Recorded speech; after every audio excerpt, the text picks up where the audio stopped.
私の名前は本田瑠璃。不動産会社に勤める31歳。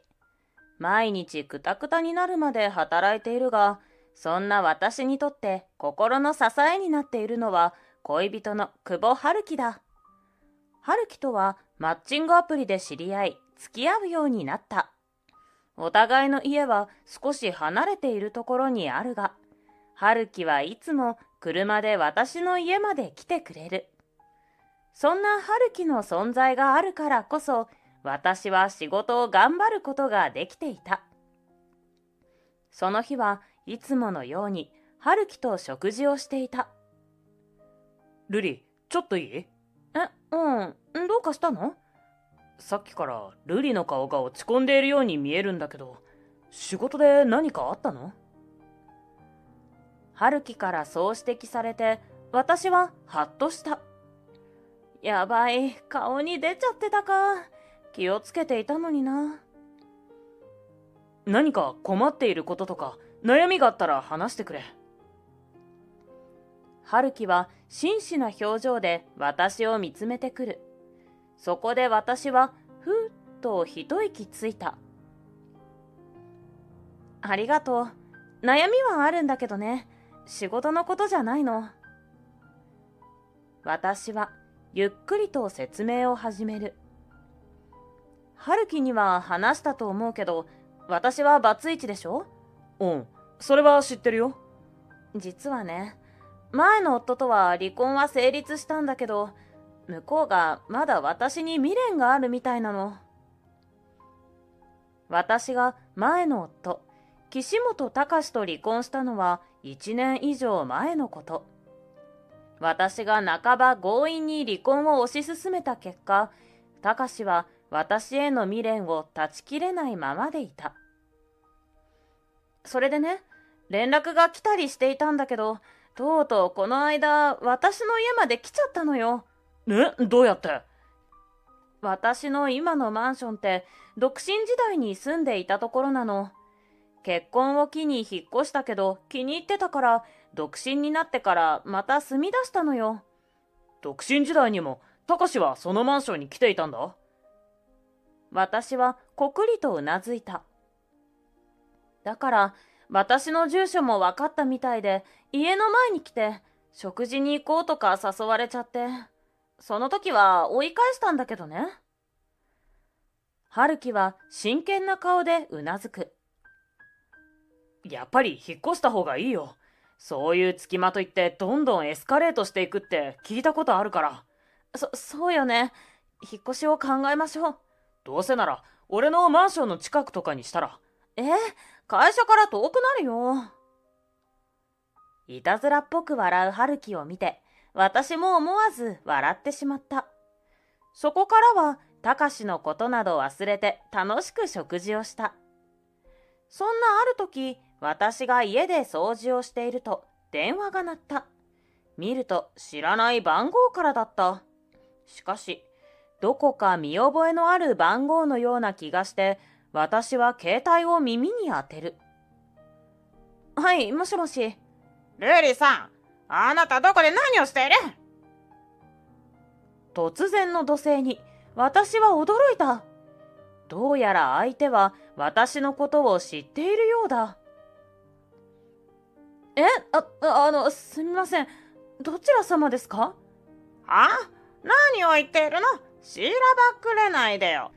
ふみよ、ふみ。知ってるでしょ？ふみという名前を聞いて、私はすぐにピンときた。ふみは私の元義母だ。つまり、隆の母親。結婚していた時は何度となく顔を合わせていた。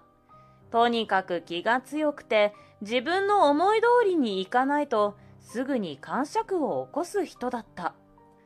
とにかく苦手な人だったな。私は結婚していた頃の苦い思い出を思い出していた。ちょっと、聞いてるの？あなたは何をしているのよ？それは別に何でもいいですよね。私はむっとしながら答えた。もう赤の他人なのに、どうしてそんなことを聞いてくるんだ？あなたいつからそんな冷たい人になったのよ。どういう意味ですか？わけがわかりません。たかしから話は聞いてるんじゃないの？たかし。名前を聞いただけでも鳥肌が立つ。何ですかさっきから。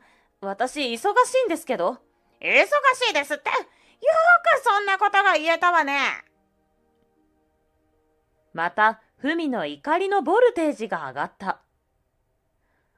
どうして夫の葬式に来てくれなかったのよ。あなたにとっては父親でしょう。あなたには血も涙もないのね。は？私はいろいろと混乱をしてしまった。たかしの父親が亡くなった？確かに体は強そうではなかったが、まだ60歳くらいだったはず。だが、それよりもまず言うべきことがあった。私に義父という存在はいませんが？私は言葉を失っているふみに説明をする。私とたかしはもう1年以上前に離婚をしています。だから私とふみさんたちはもう家族ではないんですよ。だから私に義父はいません。そんなの私は聞いてないわよ。今日だってたかしはあなたに葬式のことを伝えたって言ってたし。あいつ何わけのわからないことを言ってるのよ。たかしへの怒りが一気に膨れ上がる。そんなことありえません。もう離婚をしているのですから、そんなことを私に伝えるわけないんです。私はイライラしながらふみに説明をする。離婚？ちょっと待ちなさいよ。そんなの私は聞いてないわよ。やっぱりあいつが隠してたんだな。きっとたかしはふみさんに隠していたんでしょうね。でもこれで伝わったと思います。亡くなったことは悲しいですが、私に電話をかけてこられても困りますので。私はそう言って電話を切った。これで本当にすべての過去の忌まわしきものが断ち切れたと思った。しかしこれは始まりでしかなかった。それから1週間後、私が家でくつろいでいるときにインターホンが鳴る。私が画面を確認すると、そこには見知った顔があった。何ですか？いいから家にあげなさい。話はその後よ。インターホンを押したのはふみだった。そしてその後ろにはたかしの姿もある。ちょっと待っててください。私はしぶしぶ2人を家にあげた。外で騒がれたら面倒なことになると思っての判断だ。家に上がってきたふみは私をひとにらみする。そしてたかしは申し訳なさそうにうつむいていた。またたかしが何かを吹き込んだのだとすぐに悟る。ふみはとにかく気が強いのだが、たかしにだけは甘い。だからこそ嫁だった私には強く当たっていたのだと思う。そして私は2人をテーブルに座らせた。それでどんなご用ですか？離婚をしていたこと、たかしから聞きました。はあ、それで？私がそう言うと、ふみは机を強く叩いた。あなたって人は無理やりたかしと離婚をしたそうね。どうしてそんなことをしたの？おかげでたかしは心に深い傷を負ったのよ。私は思わずため息をついた。ですね、私たち夫婦もあなたも立派な大人ですよ。そんなことでいちいち目くじらを立てるんですか？当たり前です。たかしは私の大事な一人息子ですよ。夫も亡くして残された家族なんですから。素晴らしい家族愛だ。でもそれに付き合わされるのは勘弁してほしい。まあ、ルリ、俺たちはまだやり直せるよな。また一緒に夫婦になろうよ。たかしはそう言って必死な顔をして私に訴えかけてくる。あなたは自分勝手な理由でたかしと離婚したんでしょ。その責任として損害賠償を払いなさい。それが嫌なら再婚よ。ふみの話はわけがわからないほどめちゃくちゃだった。それに自分勝手な理由で離婚したと言われると頭にくる。それなら私たちがどうして離婚したのかしっかりと説明してやろうじゃないの。私はそう腹をくくって二人を睨みつけた。何よその反抗的な目は。いいえ、私たちが離婚した経緯をしっかりと説明させてもらおうと思いましてね。私はそう言ってたかしを見る。別にいいわよね。うん。確かに私たちが離婚をするとき主導したのは私です。離婚届を突きつけたのも私ですし、サインをするようにたかしに言ったのも私です。ほら、やっぱりそうじゃないの。ふみは声を荒げる。でもですね、それにはしっかりとした原因があるんですよ。原因？私は携帯を触って忌まわしい写真を探し当て、二人に見せた。こんなこともあろうかと写真を残しておいたんです。私がそう言って見せた写真は、たかしが女性と夜の街を仲睦まじい様子で歩いているところを写したものだった。これってどういうこと？この写真は、まだ私とたかしが結婚をしていた時の写真ですよ。つまりは不倫です。たかしは私に隠れて他の女と不倫をしていたんですよ。私の言葉を聞いて、ふみはたかしを見る。たかしはとっさに視線を外した。それが何よりも証拠になる。それでも、ふみは私のことを鼻で笑った。不倫は良くないことだけど、不倫される方にも問題はあるんですからね。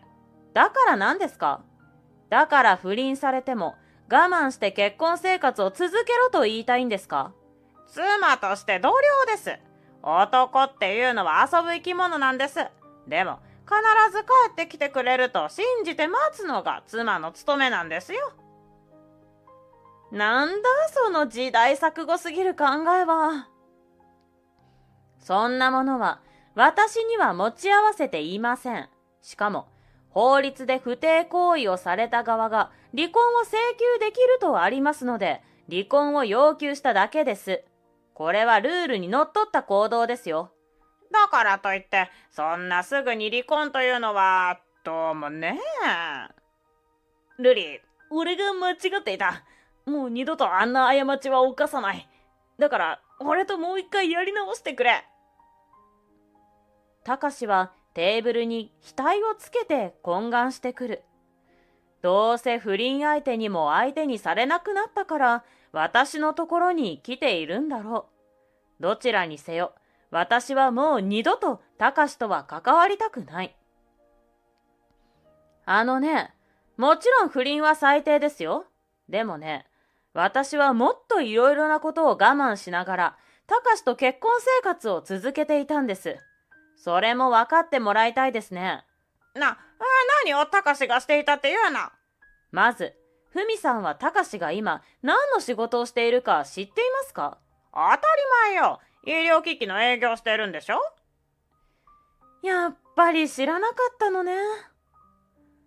もうその仕事は辞めています。2年くらい前だったかな。突然辞めてきたんですよ。なんでよ。YouTuber になるって言い出したんです。は？私はふみの反応に笑いそうになった。それはまさにたかしから話を聞いた時の私とそっくりだったからだ。私はそこからさらにめちゃくちゃ怒ったけど。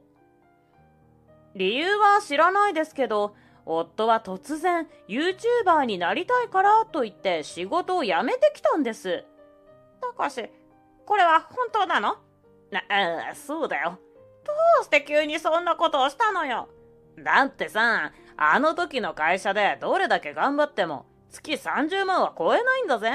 でも YouTuber で一発当てたら月100万なんて余裕だし、1000万稼げる可能性だってあるんだ。私はため息をついた。あの時と全く同じ説明をされたので、あの時と同じ感情が蘇ってきたのだ。でも仕事を辞めなくてもいいじゃない。仕事を続けながらはできなかったの？あれだけ気分屋でわがままなふみがとても常識人に見える。それだけたかしは頭のネジが飛んでいるということだ。それじゃダメなんだよ。YouTube の視聴者っていうのはやってる側の本気度を気にするんだ。片手間でやってたんじゃ登録者数は伸びないから。私の時も同じことを言って YouTuber を始めました。そこから私はずっと彼を金銭的にも支えていたんです。でもさ、俺は夢に向かって走り出したわけなんだよ。それをさ、突き放すようなことはしなくていいだろう。もう応援してくれよ。そうよ。あなたって本当に薄情な人ね。私は二人を睨みつける。ですね、私も支えようとは思いましたよ。相談はしてほしかったですけど、やりたいことをやってほしいという気持ちはありましたから。じゃあなんで？あなたはそれじゃあ、あれから YouTube を何本投稿しましたか？動画配信者としての活動をこの2年の間にどれくらいやったのよ。私が詰問すると、たかしは唇を噛んで黙ってしまった。どういうことなの？彼はそこからあれこれと理由をつけて、一切動画投稿をせずに、だらだらと家で過ごしていただけなんですよ。私は今でも YouTuber になりたいなんて嘘だと思っています。ふみは驚いた表情でたかしを見る。別に嘘じゃないよ。じゃあ教えて。あなたの投稿した動画を教えてよ。今から確認するから。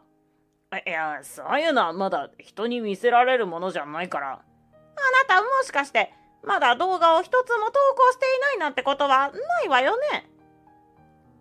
ふみの質問にたかしはうつむいてしまう。もうちょっと編集をこだわりたいんだ。まだ納得できるだけのものじゃないから。ふみは言い訳をするたかしに向かって口をパクパクさせている。それはまっとうなリアクションだ。私も呆れて言葉が出なかった。やはり YouTuber など単なる嘘で仕事が嫌なだけだったのだ。もうどうせ YouTuber になんてならないんだからさっさと諦めなさいよ。私がそう言うとたかしが睨みつけてくる。ルリが俺を見放したから仕事をしないといけなくなったんだ。それで YouTube に時間をかけることができなくなっただけなんだよ。時間さえあれば絶対にやるのにさ。子供の言い訳だ。少なくとも私と一緒にいたときは好きなだけ時間を使えたはず。それだけ我慢をしていたってことね。ふみの様子が少しだけ変化をしていた。私に同情をし始めたようだ。これだけじゃないですよ。これは私もたかしが仕事を辞めた後くらいに知ったことです。たかしは借金があったんですよ。借金？はい。どうやら私と結婚する前に相当ギャンブルで借金を作っていたようで、それを隠して私と結婚をしていたんです。でも、それはどうしてわかったの？私の家に直接借金取りが来たんです。それでわかりました。私は淡々と説明しているが、腹の中は怒りが煮えたぎっていた。そうだったのね。そうです。私は彼の分まで働いたのに、たかしは仕事もせず、女と浮気をしていたんですよ。しかも、借金があることも私に隠していたんです。それで離婚ということになりました。これでも私は自分勝手な理由で離婚したと言われるのでしょうか。私が聞くと、ふみは押し黙る。しかし、このままでは良くないと思ったのか、たかしは強気に出てきた。そうだとしても、そんな夫を支えるのが妻の務めだ。先ほどふみが言ったことをそのまま繰り返している。きっと意味は理解していない。あれはお前に捨てられてから人生がボロボロになったんだぞ。責任を取って俺ともう一度結婚をしろ。やめなさい、みっともない。ふみはたかしを怒鳴りつける。おそらくそんな経験が今までなかったのだろう。たかしは固まってしまった。なんでだよ、お母さん。よくよく考えたら、私にも離婚したことを隠していたわよね。それは後ろめたいことがあったから隠していたんでしょ。それなのによく被害者ずらして私に言ってきたわね。